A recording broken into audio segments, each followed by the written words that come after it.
شروع اللہ کا نام لے کر جو بڑا مہربان نہایت رحم والا ہے۔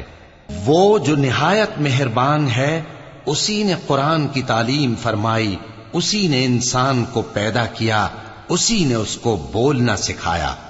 سورج اور چاند ایک حساب مقرر سے چل رہے ہیں اور بوٹیاں اور درخت سجدہ کر رہے ہیں، اور اسی نے آسمان کو بلند کیا اور میزان عدل قائم کر دی کہ اس میزان میں حد سے تجاوز نہ کرو، اور انصاف کے ساتھ ٹھیک تولو اور تول کم مت کرو۔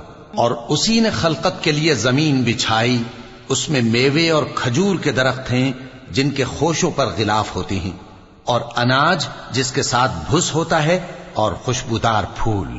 تو اے گروہ جن و انس، تم اپنے پروردگار کی کون کون سی نعمت کو جھٹلاؤ گے؟ اسی نے انسان کو ٹھیکرے کی طرح کھنکھناتی مٹی سے بنایا اور جنات کو آگ کے شعلے سے پیدا کیا، تو تم اپنے پروردگار کی کون کون سی نعمت کو جھٹلاؤ گے؟ وہی دونوں مشرقوں اور دونوں مغربوں کا مالک ہے، تو تم اپنے پروردگار کی کون کون سی نعمت کو جھٹلاؤ گے؟ اسی نے دو دریا رواں کیے جو آپس میں ملتے ہیں، مگر دونوں میں ایک آڑ ہے کہ اس سے تجاوز نہیں کر سکتے، تو تم اپنے پروردگار کی کون کون سی نعمت کو جھٹلاؤ گے؟ ان دونوں دریاؤں سے موتی اور مونگے نکلتے ہیں، تو تم اپنے پروردگار کی کون کون سی نعمت کو جھٹلاؤ گے؟ اور جہاز بھی اسی کے ہیں جو سمندر میں پہاڑوں کی طرح اونچے کھڑے ہوتے ہیں، تو تم اپنے پروردگار کی کون کون سی نعمت کو جھٹلاؤ گے؟ جو مخلوق زمین پر ہے سب کو فنا ہونا ہے، اور تمہارے پروردگار ہی کی ذات جو صاحب جلال و کرم ہے باقی رہے گی۔ تو تم اپنے پروردگار کی کون کون سی نعمت کو جھٹلاؤ گے؟ آسمان اور زمین میں جتنے لوگ ہیں سب اسی سے مانگتے ہیں، وہ ہر روز کسی نہ کسی کام میں ہوتا ہے، تو تم اپنے پروردگار کی کون کون سی نعمت کو جھٹلاؤ گے؟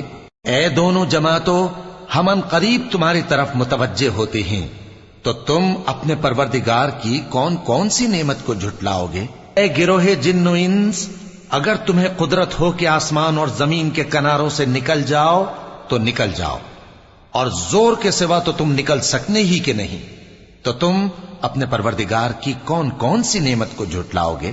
تم پر آگ کے شعلے صاف اور دھواں ملے چھوڑ دیے جائیں گے، تو پھر تم ان کا مقابلہ نہ کر سکو گے، تو تم اپنے پروردگار کی کون کون سی نعمت کو جھٹلاؤ گے؟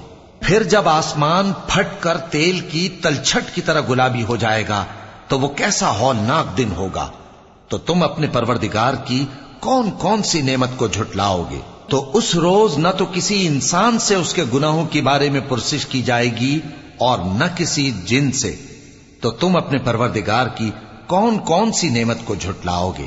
گناہگار اپنے چہرے ہی سے پہچان لیے جائیں گے تو پیشانی کے بالوں اور پاؤں سے پکڑ لیے جائیں گے، تو تم اپنے پروردگار کی کون کون سی نعمت کو جھٹلاؤ گے؟ یہی وہ جہنم ہے جسے گناہگار لوگ جھٹلاتے تھے، وہ دوزخ اور کھولتے ہوئے گرم پانی کے درمیان گھومتے پھریں گے، تو تم اپنے پروردگار کی کون کون سی نعمت کو جھٹلاؤ گے؟ اور جو شخص اپنے پروردگار کے سامنے کھڑے ہونے سے ڈرا اس کے لیے دو باغ ہیں، تو تم اپنے پروردگار کی کون کون سی نعمت کو جھٹلاؤ گے؟ ان دونوں میں بہت سی شاخیں یعنی قسم قسم کے میووں کے درخت ہیں، تو تم اپنے پروردگار کی کون کون سی نعمت کو جھٹلاؤ گے؟ ان میں دو چشمے بہ رہے ہیں، تو تم اپنے پروردگار کی کون کون سی نعمت کو جھٹلاؤ گے؟ ان میں سب میوے دو دو قسم کے ہیں، تو تم اپنے پروردگار کی کون کون سی نعمت کو جھٹلاؤ گے؟ اہل جنت ایسے بچھونوں پر جن کے استر اطلس کے ہیں تکیہ لگائے ہوئے ہوں گے، اور دونوں باغوں کے میوے قریب جھک رہے ہیں، تو تم اپنے پروردگار کی کون کون سی نعمت کو جھٹلاؤ گے؟ ان میں نیچی نگاہ والی عورتیں ہیں جن کو اہل جنت سے پہلے نہ کسی انسان نے ہاتھ لگایا اور نہ کسی جن نے، تو تم اپنے پروردگار کی کون کون سی نعمت کو جھٹلاؤ گے؟ گویا وہ یاقوت اور مرجان ہیں، تو تم اپنے پروردگار کی کون کون سی نعمت کو جھٹلاؤ گے؟ نیکی کا بدلہ نیکی کے سوا کچھ نہیں ہے، تو تم اپنے پروردگار کی کون کون سی نعمت کو جھٹلاؤ گے؟ اور ان باغوں کے علاوہ 2 باغ اور ہیں، تو تم اپنے پروردگار کی کون کون سی نعمت کو جھٹلاؤ گے؟ دونوں خوب گہرے سبز، تو تم اپنے پروردگار کی کون کون سی نعمت کو جھٹلاؤ گے؟ ان میں 2 چشمے ابل رہے ہیں، تو تم اپنے پروردگار کی کون کون سی نعمت کو جھٹلاؤ گے؟ ان میں میوے اور کھجوریں اور انار ہیں، تو تم اپنے پروردگار کی کون کون سی نعمت کو جھٹلاؤ گے؟ ان میں نیک سیرت خوبصورت عورتیں ہیں، تو تم اپنے پروردگار کی کون کون سی نعمت کو جھٹلاؤ گے؟ وہ حوریں ہیں جو خیموں میں محفوظ ہیں، تو تم اپنے پروردگار کی کون کون سی نعمت کو جھٹلاؤ گے؟ ان کو اہل جنت سے پہلے نہ کسی انسان نے ہاتھ لگایا اور نہ کسی جن نے، تو تم اپنے پروردگار کی کون کون سی نعمت کو جھٹلاؤ گے؟ سبز قالینوں اور نفیس مسندوں پر تکیے لگائے بیٹھے ہوں گے، تو تم اپنے پروردگار کی کون کون سی نعمت کو جھٹلاؤ گے؟ اے نبی صلی اللہ علیہ وآلہ وسلم، تمہارا پروردگار جو صاحب جلال و کرم ہے، اس کا نام بڑا بابرکت ہے۔